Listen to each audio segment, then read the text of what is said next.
What appears to be on the map a pretty small country has a hell of a lot to see. We like seeking out as much adventure as possible. It's one of those countries you really have to want to go there. This is the kind of place that guys like Andre and Justin and I yearn for. You have all these tribes, you have all these different people, you have all this diversity, it's just non-stop. Every step of this world trip has taken us further away from home, to places we never expected to see. 2 years ago, I would never have understood how much this journey would change me. This is why we travel. This is the reason that we're out here.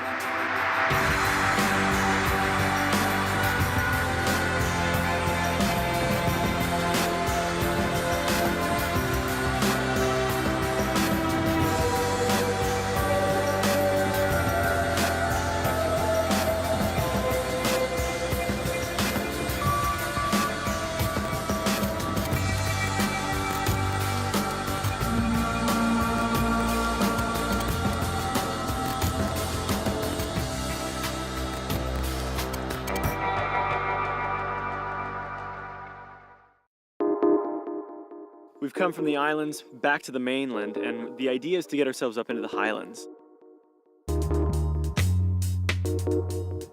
We've been extremely fortunate in being able to hook up with a guy like Nick. He's been up for everything. You know, we've been throwing a lot of pretty adventurous things at him and some pretty daring things, and he's been right there with us the whole time.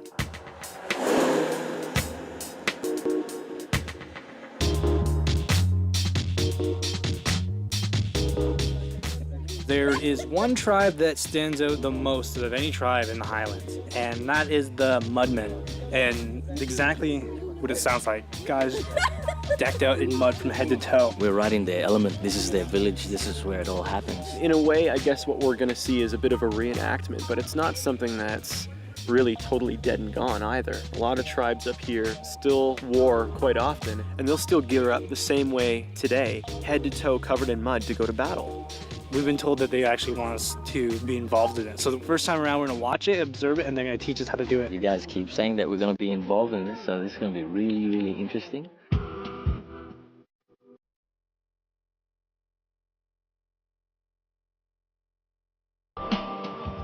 They were in this battle a long time ago, and as they were fleeing from this other tribe, they ran through this mud. And as they got up, the other tribe saw them. They got all freaked out, and they thought they were some sort of spirits. So every time they go into battle, they would cover themselves in mud because it worked as a way of scaring people away. It's intimidating, eh? Yeah, the very first time these guys decided to make these masks and dress up like this and go into battle, the first enemy that saw them like this, they must have been scared out of their ever-loving minds. Are you ready to get dressed up? Not really, but yeah. We'll just finish getting dressed up, and then there'll be a dispute over a pig from the neighboring village, and we'll all have to go into battle.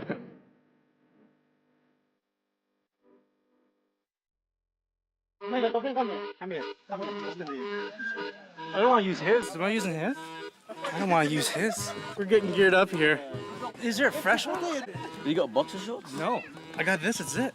You're free bowling. No, hopefully not. You guys should wear underwear, like jockey underwear, not boxer underwear. Yes. We knew we were going to get covered in mud, but we didn't know they were going to get stripped down completely naked. All of a sudden, it's like, okay, all right, now strip down. And I'm like, okay, well, where do you want us to change? They're like, no, right here, right in front of everybody. In order to get dressed up in this gear, they're wrapping, you know, all the important stuff up. And there's like extra leaves hanging out. The guy comes over with a machete, and I'm like, ah. Justin's putting on his kit. He's a little bit concerned they haven't put enough leaves on the front, so they're organizing extra leaves for him. And they started putting on this loincloth, and where they got the loincloth was they got it from another guy, and it was a hot, sunny day. Everybody was sweating. I think you get the picture. Am I blushing? Am I blushing? I feel like I'm blushing.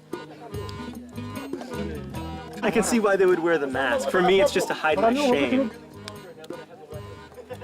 I don't think I'm intimidating anyone right now. Your turn. Come on, let's see it. Everybody here's making fun of you. Everybody's making fun of you. He's like, why is he doing it? He's from this country. We're not even from here. Look at us. You're right. That's right, right? He's got to do it too, right? See? Can we have one more for him? Otherwise, it's an insult to the tradition. It looks good with you two guys doing it. It's better. This will convince him to get ready. The intimidation factor rises once they give you a weapon. I got the bow and arrow now. Okay. You got the bow and arrow. Let's go. I'm stripping down. All right, do it. We're doing it. As the mud starts to dry, it's like thicker skin, you know? You start to feel like you have maybe a little bit of clothes on, not just a leaf wrapped around your... How you make it out there, Nick? People pay good money to get a mud bath like that, you know? Get the full spa treatment. Ever since we showed up in your world, we've been rocking it. You guys. See, just one of us like this, maybe not so strong, but because you've got all of these guys around you, feeling strong now. No problem, right? You got your boys with you. Yes. Dun, dun, dun. The weight of this helmet is very heavy. It's hurting my neck a little bit. That's pretty intimidating. Where's your mask voice? That's pretty intimidating.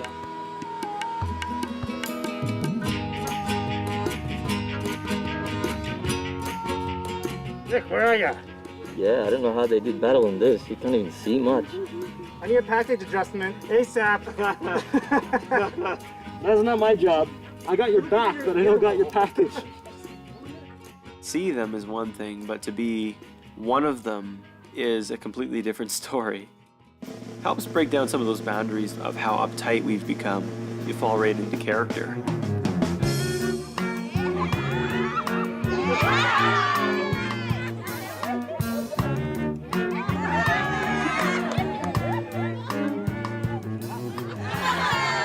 Hey, win the crowd over. Let's Elvis Presley this crowd up. Let's give him a couple more ass shakes and we can call it a day. Let's do a simultaneous ass shake. Ready? On 3. 1, 2, 3. 3, 2, 1, shake.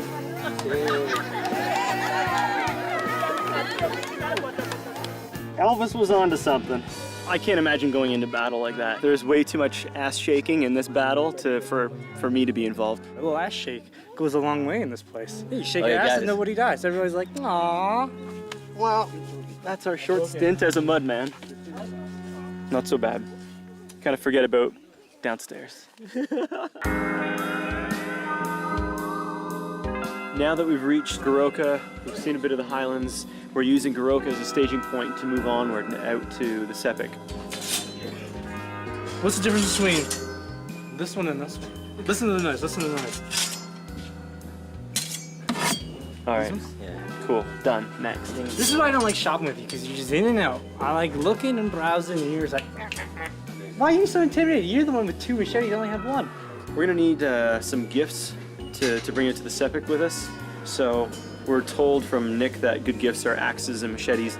We need 20 meters of rope to tie up Scott and Justin every time they get annoying. Scott, you play guitar, can't you?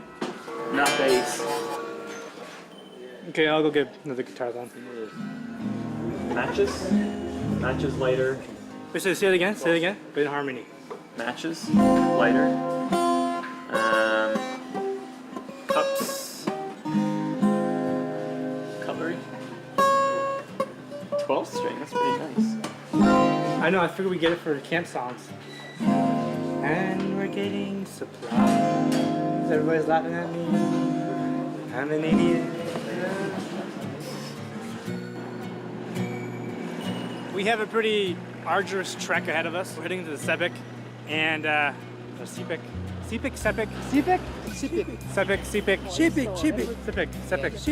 Going to the Sepik. Now I know what it's called. Jeez. We're gonna get dropped off by a plane in the middle of nowhere and take this river. Right now we're in Goroka. And we're gonna fly out over the mountain range into the flats. We're gonna land at Mbunti. We're gonna follow the Sepik or Sepik River as it winds through here. And we're either gonna pull out here or here. Once we get out there, there's not gonna be any stores. There's not gonna be any way to really bail out or get a hold of anyone or do anything except float down river. Problems we can run into. This zone is big for malaria. 16-foot crocs out there. Tribal disputes. We don't even have canoes yet. We don't really have a guide set up for us yet. And also, we have nowhere to sleep. Hopefully, all of these things come together. Second everything you just said. You boys primed to do this? I mean, tomorrow morning we're gonna board a plane. There's no turning back at that point. They're gonna drop us off in Mbunti and they're gonna be like, so long, suckers. See you in 3 days. You can pull it off. All right, this is 3 days of food. Actually, probably a lot more than that. We should have got more Oreos. These are really good. Isn't that your supplies? Yeah. For the week? Well, What are you doing? I know you said you're gonna eat all the supplies so you didn't have to carry them. But I thought you were joking. That's why we each bought individual parcels of food. We don't even know where we're staying tomorrow night, so it's nice to have one more quiet, peaceful sleep. And if anything does get helter-skelter tonight,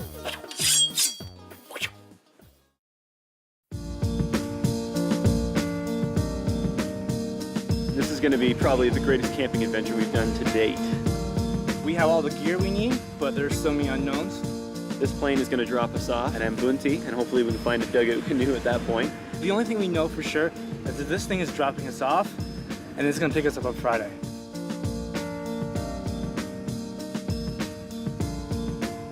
Normally when you leave somewhere, my thought process is, I've got my passport, I've got my wallet, so nothing else really matters. I can get to wherever I'm going, and if I've forgotten anything, I'll just buy it. If I forgot a bathing suit, I'll buy it. If I forgot toothpaste, I'll buy it. This is a situation where once you get out there, until we get picked up on Friday, we're stuck with whatever we've got. So it's a little bit more nerve-wracking. It's also more nerve-wracking because we know where we're flying into and we know where we're flying out of. Everything else in between is just gonna be a matter of how are we gonna get there?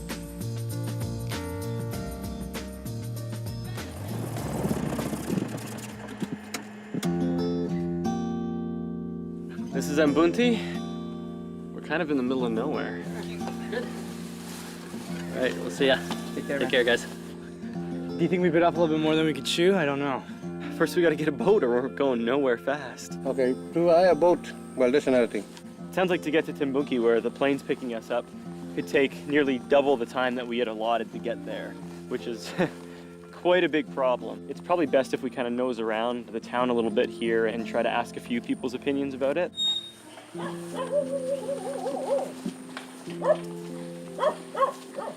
We're certainly not in the highlands anymore.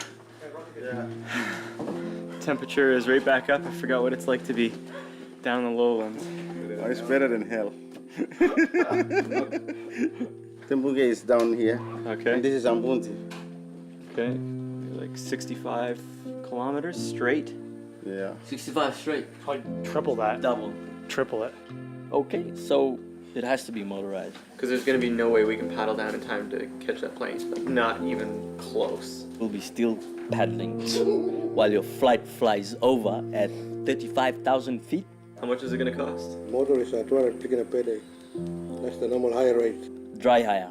So then now we have to get fuel. How much for one drum? One drum is not enough. 23 kilo times 44. Work it out. 23 times 44. A little shy of 3,000 kina to do this trip. Guess it's expensive. Expensive, yes. Get out your pocketbooks. Wow.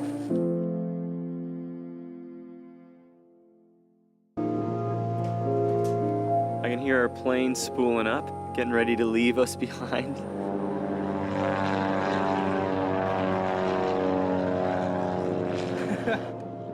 Come on, chip her up. We're gonna make it. We're gonna make it there in no time flat now. It's just gonna cost a shitload of petrol fuel, that's all. Because we have a motorized vehicle, we're actually gonna cover more ground, so therefore we're probably gonna see a lot more, right? That thing is so long, you don't have to paddle like 6 strokes and you'd be down to where we need to be because it's so long. You just walk from the stern to the bow, you're like, we're here.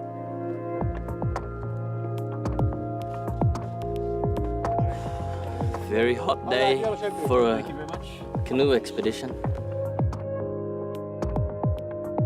We're lucky that we've been able to hire Valentine. We know that supplies out here in the Sepik River region are really limited, and that includes the number of boats available to people like us who just drop in on a whim.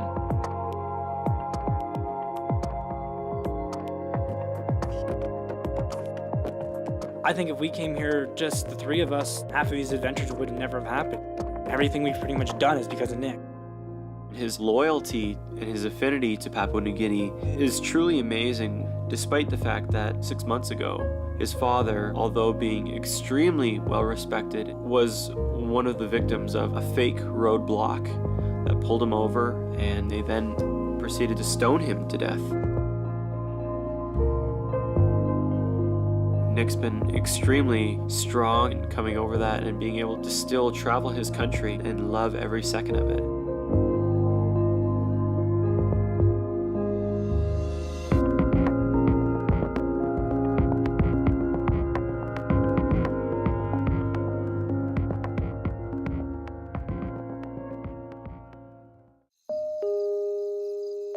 We didn't really make it to where we wanted to go. We're about 45 minutes short of where we're supposed to camp for the first night. Our problem is that there's a storm coming in. We're trying to figure out if we should just push on through the storm or just make camp here tonight. This is the only halfway connected village that we're going to see on the entire trip. So it was necessary to make a stop here in order to get fuel. It might be a wise idea to just stay here and roll out first thing in the morning. But if we really want to make those miles up, then we can move on. Choose your own adventure, you know? Yeah. Go to page 68 or go back to page 14. It's up to you guys. Doesn't hurt to just push on. So then the next village will have 4 or 5 hours in the morning to do whatever we want.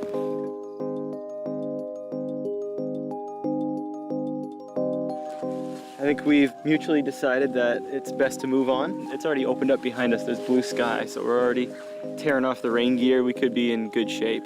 Are you kidding me? You're awesome. Are you kidding? Is that real? What? Let's go. Hurry up. You better not be toying with a man's emotions like that.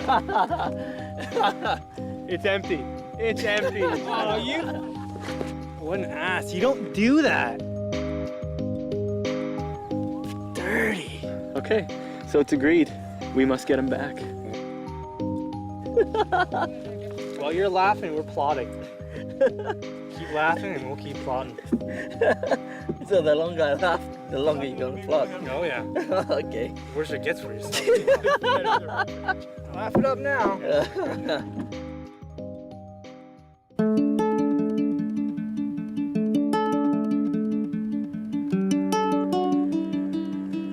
Hi. How are you? I'm fine. Your name? Cedric. Cedric. Yeah. Scott. Okay if we camp here for tonight? Yeah. It's okay with you? Yeah, you're welcome. Thank you very much. This is home for the night? Cedric, do you think there's going to be more rain tonight? No. No? It's done? Yeah. Perfect. Right on the water. Just the light sound of this slow-moving river. Not a plane, not a truck, not anything to make noise. We're gonna sleep like babies tonight.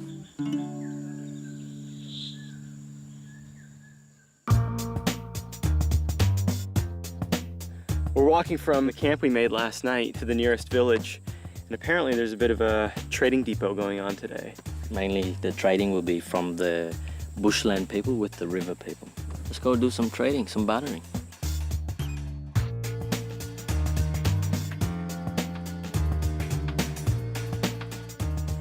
You don't realize just how many people can live in the area until you show up at a market. This is the one big day a week where everyone comes in. People living in the jungle meet up with people along the river to trade what their specialties are. Ninja stars? What do you think? Trade machetes for ninja stars? Yeah. I don't know if they have ninja stars here. Nunchucks? We'll see what they do have. Bow staff? I'm awesome with the bow staff.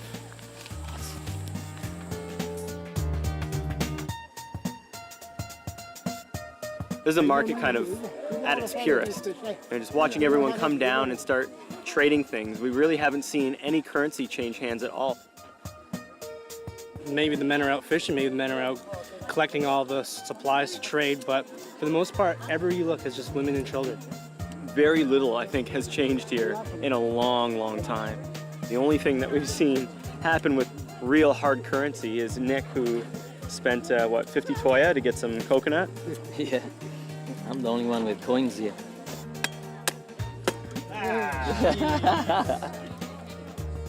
I'll show you how to properly open it. Excuse me, could you open this one? Huh? Thank you, True. That's the way. That's the way you do it professionally. There you go. Valentine, what did you get? I got my betel nut. Everybody's been trying to get us to eat that. You want to just get it over with? No, that's one thing I can't do. Can we try some right now? Get the skin off. Mm-hmm. Like this. Watch. That's the one. Like that. Okay. And then like this. And you just chew it. Yep. Yep. And it whitens your teeth? Ruby red, right? But it's a habit, just like Americans chew tobacco, Papua New Guineans chew betel nut. They're not that good.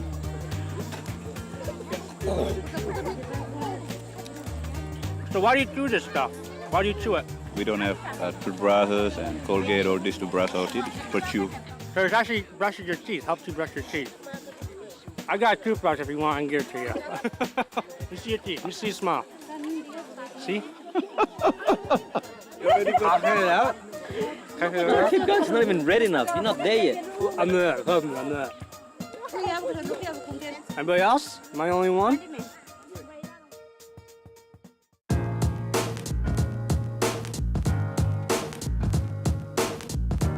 Almost in the time that Justin was chewing his betel nut, this entire market packed up and went home. There's really been very little outside influence on a lot of these people, and the more we travel around Papua New Guinea, the more we see that as being true. They continue to live their life the way they always have. It's amazing and a real testament to just how true they are to their own traditions and lifestyle, and how effective their means and their lifestyle has always been. I got a bit of a buzz off that betel nut. After I had it, I was just kind of looking around like, uh-oh. I feel a little off a little bit, but it's good. Maybe I'll have some at the campfire tonight or something and enjoy it. Give me paranoid. Freak me out.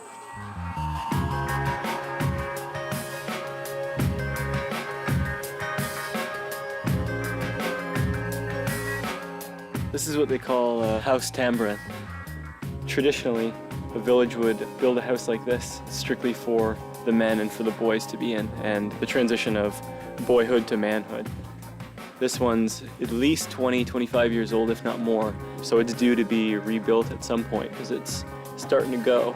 But as you can see, a lot of carvings and a lot of ceremonies go on here. There's amazing totems and paintings. Even what I'm sitting on is this elaborately carved crocodile. They would have had a second level here, and that's where the boys would stay, in some cases for a few months. They wouldn't be allowed to have any presence of women or look at women until the whole ceremony was complete. And on top, they would have to go through initiations. I noticed you have the markings. How old are you when you had the markings done? 18 years. 18? 18. What would they cut you with? A blade? That's a blade. You could see in like, and then they put an oil over it so it would scar. Wow, What does it symbolize? Crocodile. Crocodile. that's awesome. Did your father have this? Yeah. Do you have any sons? So your son will get the tattoo like you. Yeah. What do we go through for becoming a man? You have your first beer, that's like a sign of being a man, that's it. Staying here for 6 weeks while you get cut up for more than an hour with a razor blade all over your body and get that oil put into you, then you're a man. So we really don't have anything. So are we? When are we classified men? We're probably not even men now. We are still boys. Yeah.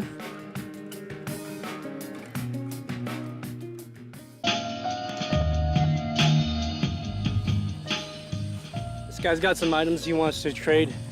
Some things that he's probably carved himself. He really has his eye on this machete, so.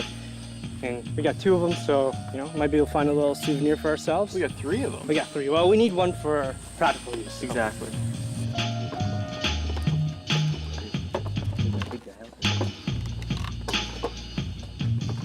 This guy here has a huge house for just him and his family. It's wonderfully large.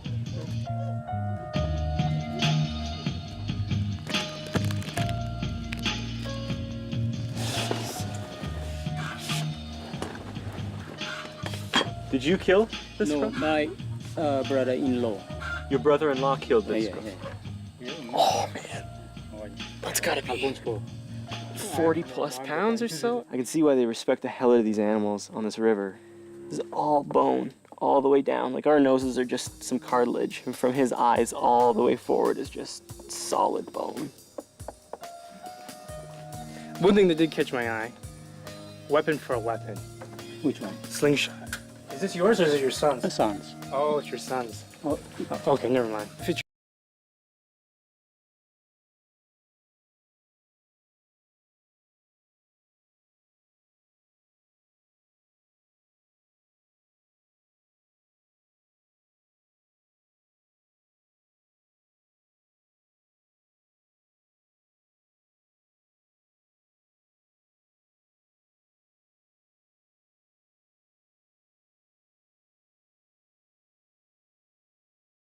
I mix all the paint up to make different colors, so it's 100% authentic from this area. And the machete I gave to him can be used for so many practical uses.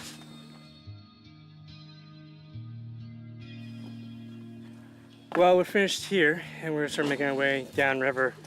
What's downriver, we really don't know. See ya. See you. Thank you too.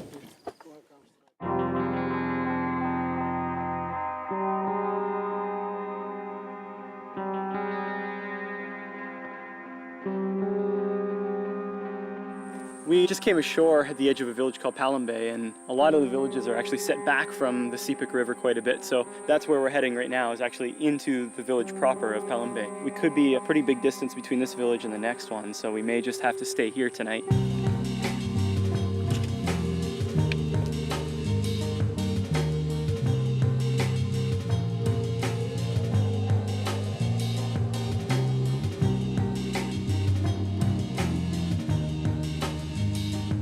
Here in this village, there's 2 remaining house tambourines. There's one down here and there's another one this way, and they're both pretty impressive and relatively decent shape. It's beautiful. It's a very, very beautiful place, but the combination of the mosquitoes and the hot sun, We just need to toughen up a bit. I'm still enjoying it, but I'm just not enjoying it. I think we've decided we're gonna stay here tonight. We're gonna have to make up a lot more miles tomorrow. We're gonna have to find one of the leaders or chiefs of the village and ask permission. What's the idea with the stones around this house tambora? This the stone story long let me it's secret, so me can talk you lot as well. Rest of the other group cannot listen to what I said because it's secret. Okay. So I talk to you. There's secrets about these rocks, and each clan has their own secret about certain rocks, and we're about to find out what the secret is. Okay. Old stone now is that. I mean, AB plus something. Only come up in blood and that now come up black now. Each of the stone represents the different clans Now stone is enough and I need to have the money stuff. that once they were persons that changed into stones. Now I believe too although this stone this happened water before. When they went into battle, they also brought back their trophies of corpses, heads, bodies, whatever, and put the blood on the stone. And also they feed the bodies or whatever to the villagers, to the pigs, the dogs, the women and the children. And so even today there is skulls and bones underneath the stones. Who doesn't know about this? All the villagers, they don't know. The villagers don't know. The villagers don't know the story, only the council knows. Why can't the people in the village know the secret? I know my secrets of my clan. And the people of Bowie clan know the secret of their stone, the big ones here. There's a respect from each clan for the Yes, stone. that's it. Well, at least we know one clan's secret. Yeah, that's right. This place was all covered by water. There were no people. And we believe that the crocodile spirit was under the water, swimming around. And by crocodile drawing his tail, he built up the soil. Now I see why it's so important, why they have the tattoos and why they carve everything. Yeah, very You important. see, yeah, the symbolism is the key word here Yeah. of the crocodile. Yeah. It is the creator of the secret. Yeah. We have some people can communicate with these spirits. They listen to me. Do the spirits think we're okay? As long as you listen to me. I'm gonna do everything you say. Because right now the mosquitoes aren't bothering me. They were bothering me before. Now that I'm listening to you, the mosquitoes aren't bothering me. Hey, I'm on this guy's side. Would it be okay if we sleep somewhere in the village area here tonight? We put out the tents up? Yes. Thank you very much. That's what now. Thank you. All I really asked about was what the stones were. He was very open to tell us the secret of his clan. He just wanted to be very careful that nobody in his clan heard the secret. It's not uncommon when we walk into villages like this that we become the center of attention, but especially when a councilman drags you aside and starts whispering secrets to you. There were a lot of sour faces that were kind of surrounding us. At least the secret is safe between you and me. Guys, I just put a order in for some coconuts. That's a really, really tall tree that he's up. And then he's really, really young. But he was up real quick. Here comes one. You want to get that in the head? Knock you out.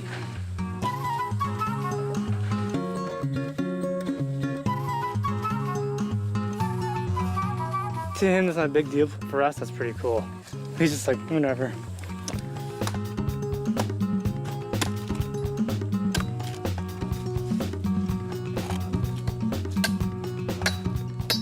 Nature's bottled water. Jungle fresh. Oh yeah. You don't want to drink this. You won't like it, trust me. It's no good, huh? No, it doesn't. It's not refreshing. You thirsty too? Yeah, you left a bit in here. Oh, it's mostly spit.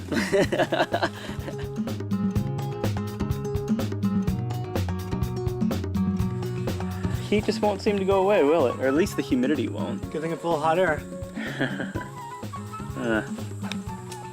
We've been given permission to stay here without anything right now, but I think if we give a machete as kind of a gift for some rainwater, it'd be a nice gesture. We've been treated pretty well, I think.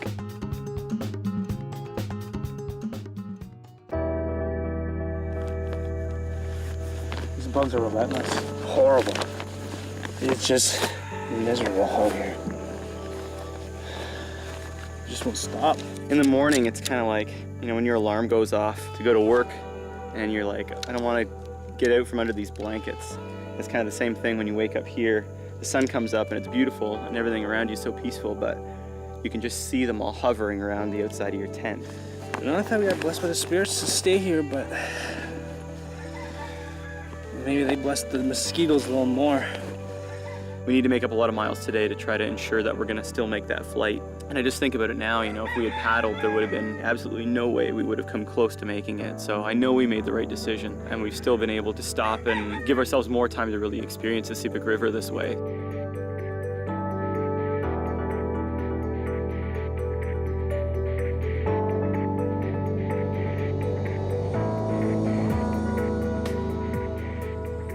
Westernization and modernization is having a really tough time permeating deep into this country. The amazing thing is that unlike almost everywhere else in the world, they didn't accept change. And there are very, very few places on earth that are left like that right now. And that's why we're so lucky to be seeing this. Lifestyle here is a lot harder than anything I've ever seen. But they make it work. It just goes to show what kind of people live out here. There's no power, there's no TV, there's no radio. It's just, we live off the land. You gotta be strong to live in the jungle. You gotta be strong to live in the mountains. You gotta be strong to live in the swamps. They're a lot tougher than I am. This is how the world began. Everyone using this river as their lifeblood. And hopefully, this will stay the way it is a lot longer, because I think the world needs a little bit more of the riverside village untouched.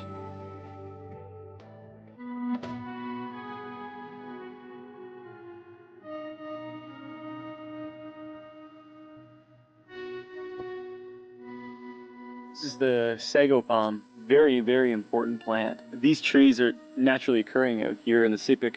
There's a process that they can get food from these enormous palm trees, and it's actually become a staple for the diet of the people who live along the Sepik River. This is just this. There's a jungle of it here. They've taken it down, they've slid it open, and now he's just sort of chopping and mincing it all up with like a hand tool. They're going to collect all this stuff up, and there's a further process to somehow turn this into an edible food. This is probably an amazing source of starch and fiber. The process doesn't end at your stomach. You know, all the rest of the tree is used for the roofs, for the floors, for the walls. The leftover is the bark. Now that will be used for the flooring in the houses. This is our group. You can see how it comes up. And it is so sticky. Yeah. You can see. This is a new card, so it is for decoration. Girls usually use for dressing skirts. When you've completed harvesting one of these sago trees, what remains? On the floor behind you. That. That's it. And you can probably dry that out and burn it.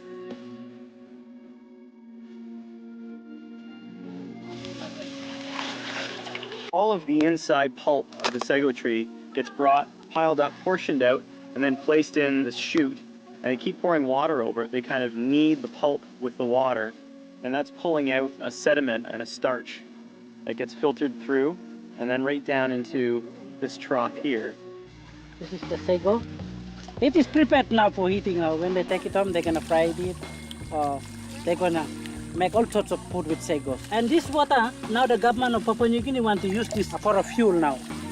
And then the leftover pulp, which they've now extracted the nutrients and the starch from, gets dried out and can actually be used as a chicken feed. So literally, there would really be absolutely nothing left at all. Everything has gone to some sort of use.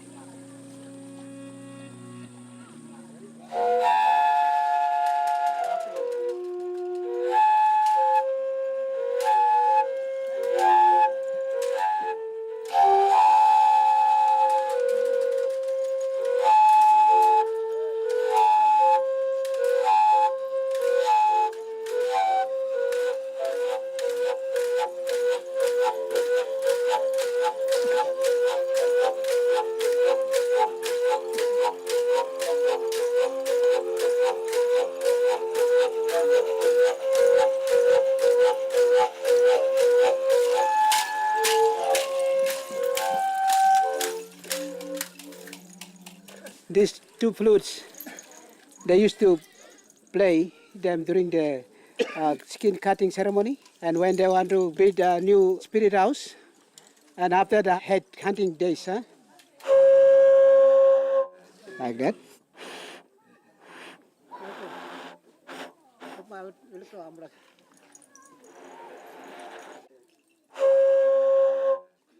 What's wrong with your lips?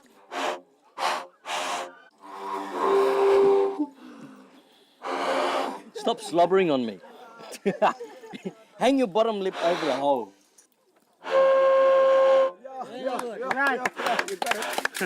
Like everything else, it's a bit easier for them than it is for us. All these people cannot play. Oh, really? This is very hard to. I'm a bit dizzy now. I think you're the better music man. He's our flute master. The flute master. Yeah.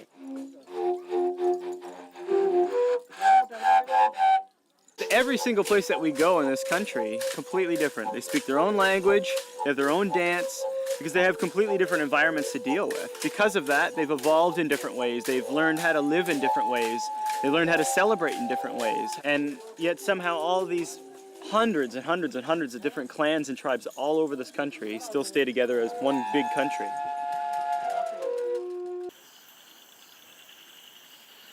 Throughout our travels down the Sepik, we seen a lot of kids playing in the water and sliding, and we thought that'd be so much fun. There are crocodiles in the water, but the mosquitoes and the heat far outweigh any of that risk at all. I think this is one of those silly ideas.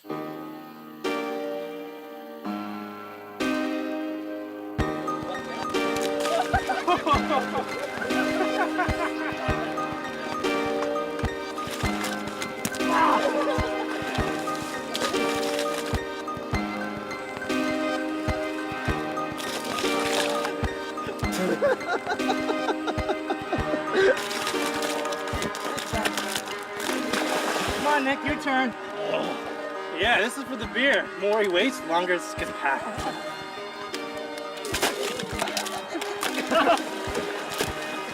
This is the most refreshing thing we've done in a long time.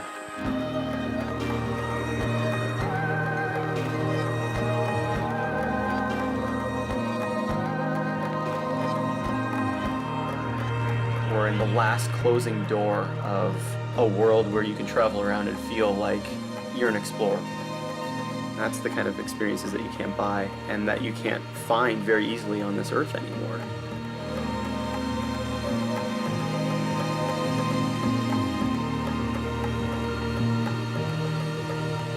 It's nice to have that one country that just shakes you up.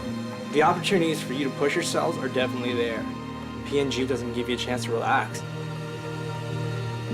It's absolutely shocking how much of the country still remains very traditional, and it's great.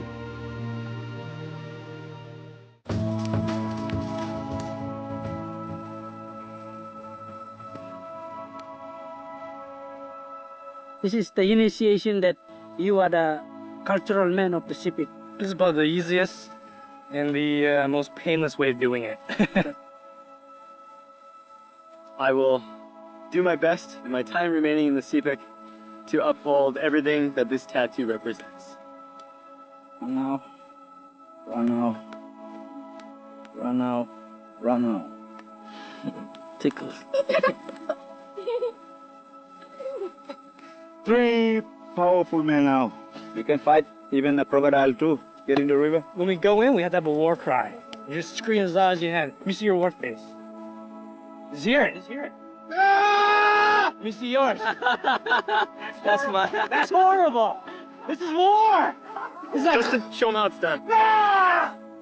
Did you brush your teeth? Come on, let's see your war face. That is my wolf face. There we go. Okay, let's do it. Ready? War face. 1, 2, 3. War face. War face. Alright, bye. War face.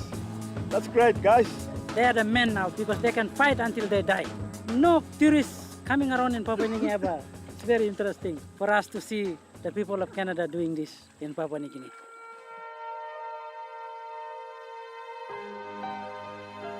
The sun is just starting to come up right now. We've broken camp and we're loading everything back on the boat because our plane should be showing up in probably the next hour. So we've got to get motoring. Thank you. Thank you. Thank you for staying with me. We are so happy. This is the first time that people from the other country come to our place, and it is very interesting, and I cannot express in my heart, but it is thank you for coming. Thank you. Bye. Bye. We're out of here. Come on, boys. Let's go. Sit inside.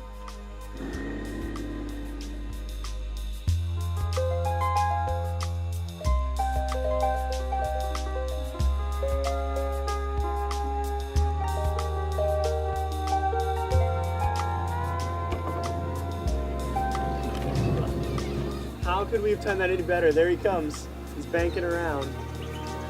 That's a sight for sore eyes.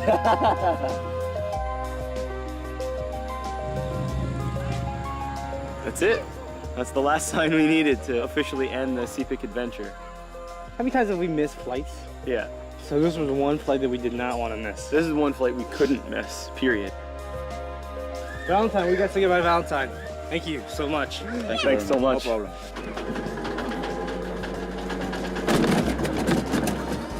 Guess what? There's no mosquitoes in the plane. Wow.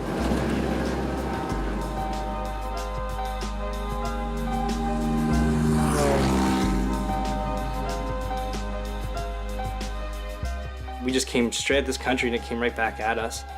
The trail wasn't marked out for us. The trail was whatever we wanted to make of it. We lived in adventure almost every single day. It's those kind of adventures that we have to keep doing and keep pushing ourselves to really feel that we're doing a country like that justice. Once again, we're lucky enough to get that view from someone firsthand, but also as they see it. Papua New Guinea took something away from him, but he still had so much pride for it. He should feel proud because this is one hell of a country. We're en route to Ecuador, and we just sort of felt like we hadn't seen enough of South America, and Ecuador provides a lot in a small area.